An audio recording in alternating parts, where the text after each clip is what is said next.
Lesson 121, Forgiveness is the Key to Happiness, A Course in Miracles, read by Sula, DePaula. Here's the answer to your search for peace. Here's the key to meaning in the world that seems to make no sense. Here's the way to safety in the apparent dangers that appear to threaten you at every turn and bring uncertainty to all your hopes of ever finding quietness and peace. Here are all questions answered. Here, the end of all uncertainty ensured at last.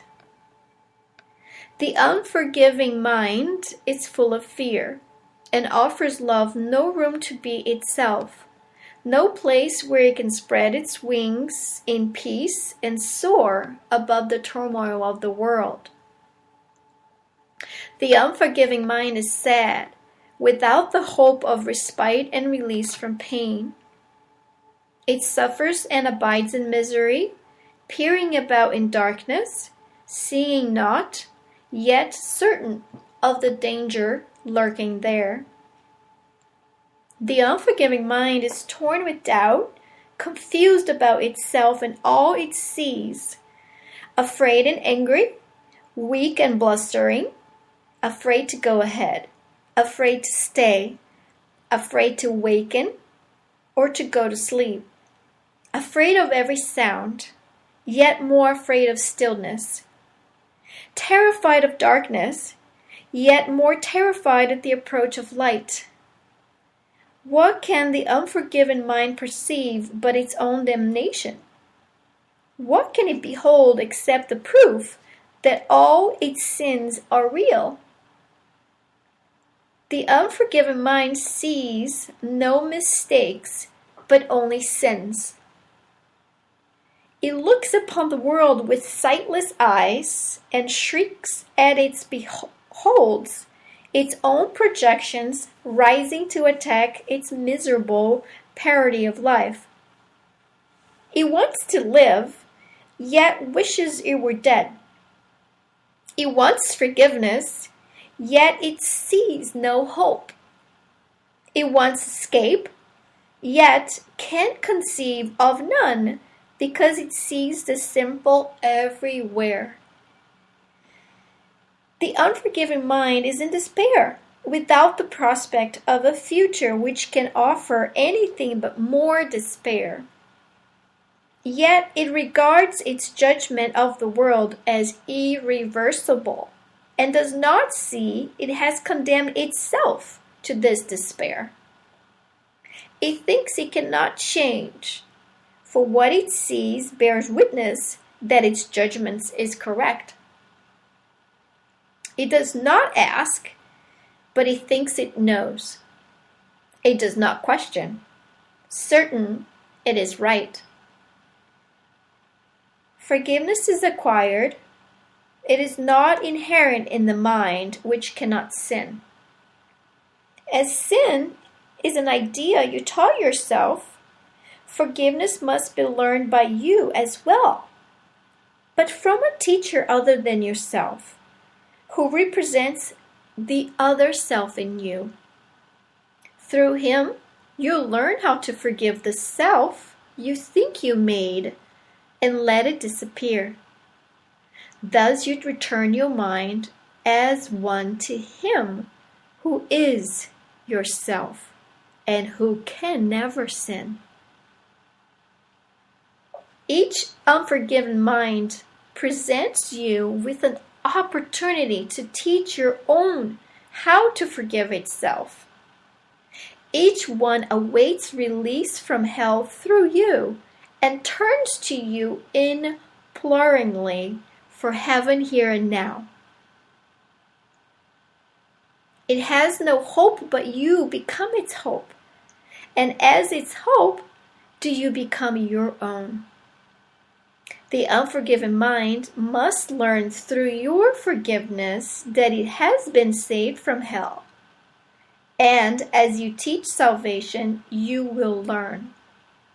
Yet all your teaching and your learning will be not of you, but of the teacher who was given you to show the way to you.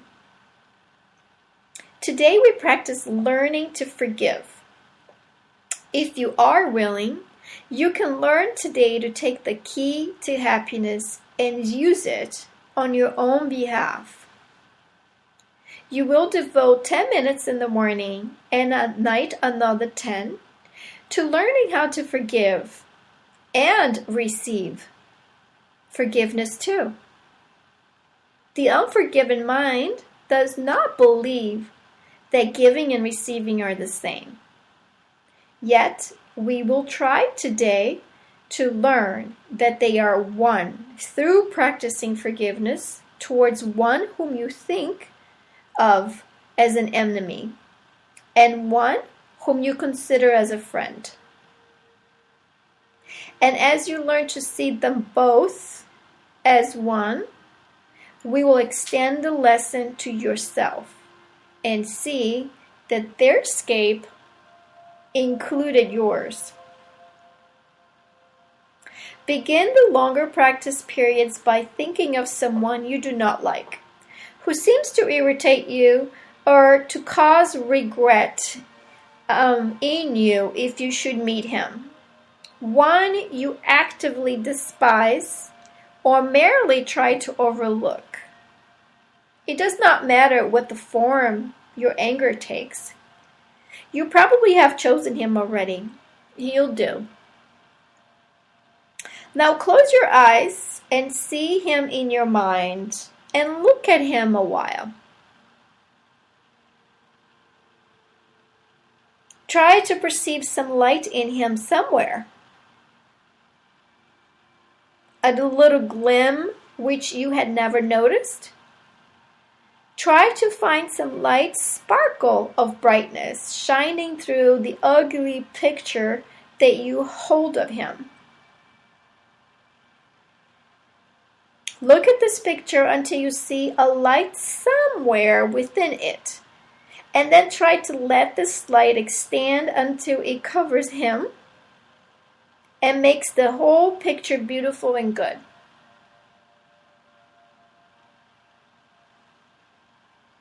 Look at this changed picture,